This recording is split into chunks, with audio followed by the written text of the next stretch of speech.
Okay, so what we want to do on these double stops is we actually have two closed positions that we can move all up and down the neck and actually using various keys. In this sense, with these licks that we're playing today, we are using some open strings, but the positions themselves, you can play them differently, and so they're good to know.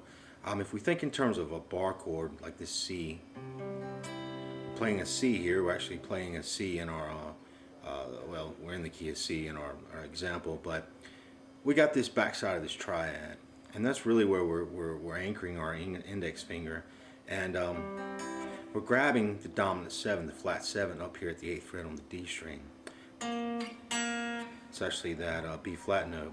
So you got that sort of 7th triad in this kind of position, and like again, here again, you can move it anywhere up and down the neck as long as your root note is on the 3rd string. You can use this kind of position. In other words, if I want to have a D here, then I could, so you can see that I can actually play that D7, flat 7 there. I mean, you can play it anywhere. So it's good to know you do it up here in A. Probably you do it a lot in A in country. So you're probably familiar with that shape if you've seen it before. Another one that you can use is the second type of position that we're using over the F and the G. If you look at what's going on, really technically we got a diminished triad going on here. If we were in the key of A, that'd be our major triad, and then that'd be our diminished triad. But with respect to F, which our root note would be right here, we're kind of playing this dominant 7 shape with respect to that F. Just take your D chord.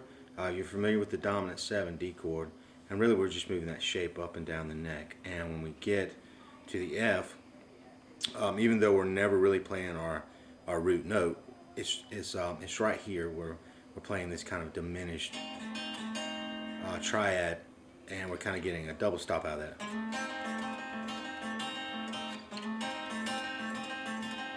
And that works over your F. So those shapes, even though I'm playing that a little bit differently from with our example, and that's the point of learning these shapes, is you can do all kinds of stuff with them. If we go back to the C, you could actually do some pull-offs here instead of, oops. You can use the familiar and or a. So the shapes are good to know. You can use them like here again. This example we're looking at is in the key of C. Now, Bullish Boogie was recorded by Albert Lee, kind of a country fusion, and I think he uses those kind of double stops in that one, in that song, kind of similar to what we're looking at in this example. And then Fun Ranch Boogie, he uses the exact same sort of, well, not the exact same, but he uses the same shapes, same double stops. They're structured the same, except he's doing them in A, E, and I think he does it in B, and then he does, I'm sorry, that would be his B, and this would be an F sharp. So see, these closed positions, you can move all of them down the neck. So it's good to memorize with your left hand. So let's go on to the right hand. I'll show you how to. When you're playing these double stops, they're very tricky, and even if you look at Albert Lee's live recordings, you can see him botch a few every now and then.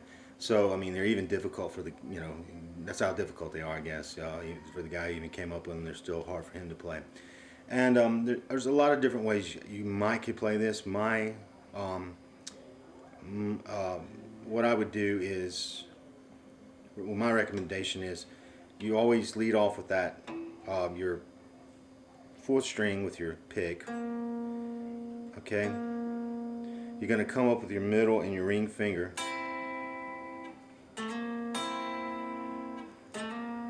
and then you're going to come down and hit that open G.